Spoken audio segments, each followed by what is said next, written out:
బాపిరెడ్డి గారు ఒకసారి కాల్ చేశారు. అప్పుడు బాపిరెడ్డి గారికి చెప్పారు, ఇట్లా మా కజిన్ అండి, ఇట్లా వాడు మంచి ఆర్టిస్టు, ఏదో బంధువు అని చెప్పి రికమెండ్ చేయడం కాదు కానీ but he's a good actor, I know that. ఏదన్నా మీకు ఇబ్బంది లేకుండా ఏదైనా చిన్న అవకాశం ఉంటే ఇవ్వండి.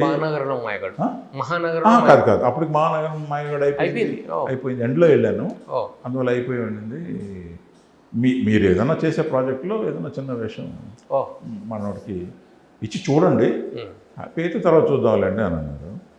సరే ఒకరోజు సడన్గా కాల్ వచ్చింది. కాల్ వస్తే వెళ్తే వాళ్ళ ఇంటి దగ్గర షూటింగ్, బాపిరెడ్డి గారి ఇంట్లోనే షూటింగ్. ప్రొడ్యూసర్ ఏమో రాధాకృష్ణమూర్తి అని ఉండేవారు, ఈయన డైరెక్టర్, బాపిరెడ్డి గారు డైరెక్టర్. సినిమా పేరేమో భార్యామణి, సోమన్ బాబు, జయసూర్య గారు. అయితే సరే వెళ్ళి బయట కూర్చొని ఉంటే ఆయన అలా పోతూ బాపిరెడ్డి గారు చూశాను, నన్ను చూసి లోపలికి వెళ్ళిపోయారు. ఆ ఎక్స్ప్రెషన్లో ఆయన వచ్చావు కదా, పిలిచాను కదా అన్నట్టుగా లేదు, ఈయన ఎందుకు వచ్చాడు అన్నట్టుగా ఉంది. నాకు అర్థం కాలే, ఇదేంటి ఎక్స్ప్రెషన్ అలా ఇచ్చాడు ఏంటి అనుకున్నా. కూర్చున్నా, హరిగారు అని పిలిచారు. ఆయన కొంచెం దీర్ఘం తీసి మాట్లాడతారు. హరిగారు అని పిలిచారు, లోపలికి వెళ్ళి సరే అని. ఏ లేదు హరిగారు, చిన్న పొరపాటు జరిగింది, ఈ ప్రొడక్షన్లో చిన్న మిస్టేక్ చేశారు. ఏంటంటే నేను ఇట్లా ఫలానా వ్యక్తిని పిలుచుకురమ్మన్నాను, వాళ్ళు ఏంటంటే చిరంజీవి గారికి అభిమానంగానే నిన్ను పిలుచుకొచ్చేసారు.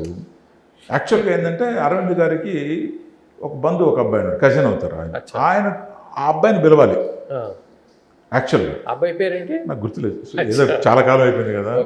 ఆ అబ్బాయి కూడా నాకు పరిచయం బాగా, కానీ అరవింద్ గారికి దగ్గర రిలేషన్. ఆయన పిలవమన్నాడు, నన్ను పిలిచేశారు. చిరంజీవి గారికి కజిన్ నన్ను పిలిచేశారు. అదేనండి. ఏంటంటే ఇప్పుడు నాకు సంశయం ఏంటంటే, ఇప్పుడు ఇదేమో చిన్న వేషం, మళ్ళా ఇది ఇస్తే చిరంజీవి గారు ఏమన్నా ఫీల్ అవుతారేమో, మీ అన్నగారు ఏమన్నా ఫీల్ అవుతారేమో, కొంచెం కంగారుగా ఉంది నాకు అన్నాడు. భలేవాళ్ళు సార్, దానికే ఉంది, మీ దగ్గర ఒక డైలాగ్ చెప్పినా వెళ్ళిపోతాను, ఒక మంచి హ్యాండ్ అని నాకు ఫీలింగ్ అండి. మీ దగ్గర చిన్న వేషం అంటే ఒక డైలాగ్ ఉన్నా పర్వాలేదు, నాకేమి రాగానే ఒక అద్భుతమైన విషయంతో చేయాలని ఏం లేదండి. Slow and steady wins the race అనేది నేను నమ్ముతానండి. పర్లేదండి, మీకు అభ్యంతరం లేకపోతే చిన్న ఒక డైలాగ్ ఉన్నా నేను చేసిపోతానండి అన్నాను. కాదు, ఒకసారి ఆలోచించు, మునిగిపోయిందే లేదు, కావాలంటే నెక్స్ట్ మన ప్రాజెక్టులో లేదు, ఈ సినిమాలోనే మంచి వేషం వచ్చినప్పుడు నాకు ఒక సాటిస్ఫాక్షన్ ఉంటుంది, వాళ్ళకు కూడా ఒక సాటిస్ఫాక్షన్ ఉంటుంది కదా. ఏం అక్కర్లేదు సార్, మీరు నేనైతే ఫీల్ కావట్లా, మీరేం కంగారు పడక్కర్లేదు, నేను చెప్పుకుంటాను వాళ్ళకి, నాకు కూడా ఒక ట్రైల్ లాగా ఉంటుంది కదా సార్, చిన్న వేషమైనా పర్లేదండి. ఓకే, మీకు ఇబ్బంది లేదు కదా అన్నాడు. అభ్యంతరం నిరభ్యంతరం చేస్తానండి అన్నాడు. సరే, ఈ లోపల నేను వెంటనే ఫోన్ చేసి ఇట్లా మా బ్రదర్కి చెప్పాను, అది చిరంజీవి గారు నాన్నగారికి చెప్పాను, అన్నయ్య ఇట్లా బాపిరెడ్డి గారు పిలిచారు, చిన్న వేషమేను ఆయన చేసేస్తున్నాను. సరేరా అన్నాడు, అంతే. ఇటు చూశాను, అటు చూడగానే సోమన్ బాబు గారు ఉండి డమడమడ కొట్టుకుని, పైగా ఫస్ట్ టైము కెమెరా చూస్తేనే వణుకు మనకి, అంత పెద్ద ఆర్టిస్ట్తో కాంబినేషన్ అది. మనం ఏమన్నా టేకులు తిన్నాం అనుకో, ఎవడండి తీసుకొచ్చి పెట్టారు అని అంటారు కదా. సో నాకు ఉన్న విలువ పోతుంది, డైరెక్టర్ ఉన్న క్యారెక్టర్ ఏలో ఒక ఇన్స్పెక్టర్ క్యారెక్టర్, చిన్న వేషం. ఏంటంటే అప్పటికి సోమన్ బాబు గారు ఒక క్రైమ్ చేసి ఉంటాడు, పోలీసు వాళ్ళు ఎక్కడ వస్తారని టెన్షన్లో ఉన్నాడు ఆయన.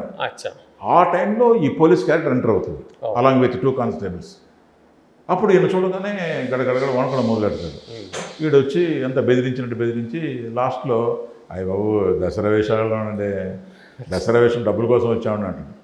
అంటే చిన్న ఆడియన్స్కి ఒక చిన్న థ్రిల్ కలిగించే క్యారెక్టర్. అంటే దాన్ని బట్టి అర్థం ఏంటి, ఇంపార్టెంట్ క్యారెక్టర్, చిన్న వేషం, కొంచెం రిజిస్టర్ అయ్యే క్యారెక్టర్ అనుకని సోమన్ చూడగా నాకు కొంచెం భయం వేసింది. ఈ అమ్మాయి ఇంత పెద్ద ఆయనతో పెట్టారు, మనం ఏదైనా తప్పు చేసామనుకో, లేకపోతే ఇసిగిచ్చామనుకో, టేకులు తిన్నామనుకో ఇబ్బంది పడతాం కదా అని చెప్పేసి మెల్లగా ధైర్యం చేసి దగ్గరికి వెళ్ళాను. ఎవరు అన్నాడు. సార్ నా పేరు హరి అండి, మాది నెల్లూరు అండి,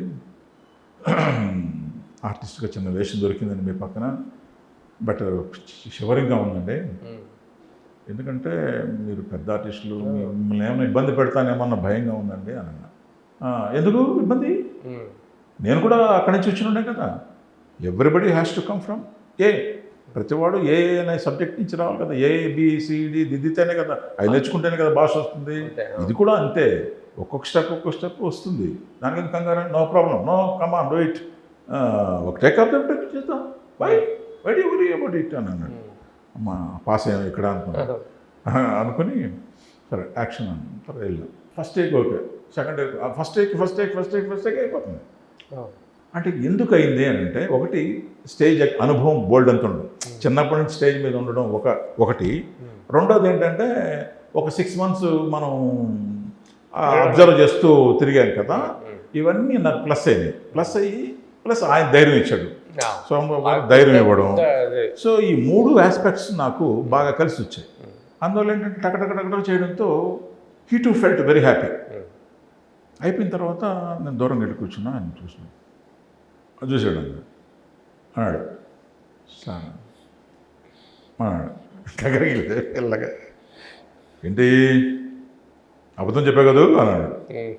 సార్ అబద్ధం చెప్పడం ఏంటి సార్, ఫస్ట్ టైం అన్నా కెమెరా ముందు నిలబడ్డాం, ఏంటి అన్నీ ఫస్ట్ టైంలో చేసాం మరి అని అన్నాడు. సార్ ఫస్ట్ టైం మాట వాస్తవం సార్, అది అబద్ధం ఏం చెప్పలేదు. బట్ నాకేంటంటే చిన్నప్పటి నుంచి స్టేజ్ అనుభవం సార్, నేను కాలేజీలో బెస్ట్ యాక్టర్ని, ప్లస్ అది కాకుండా after my education I use to work in the థియేటర్లో చేశానండి. ప్లస్ ఒక 6 months ఈ కెమెరాని స్టడీ చేస్తూ వచ్చాను. అందువల్ల బహుశా మీరేమో నాకు అభయం ఇచ్చారు, ఏం పర్లేదు కమాన్ డూ ఇట్ అని అన్నారు.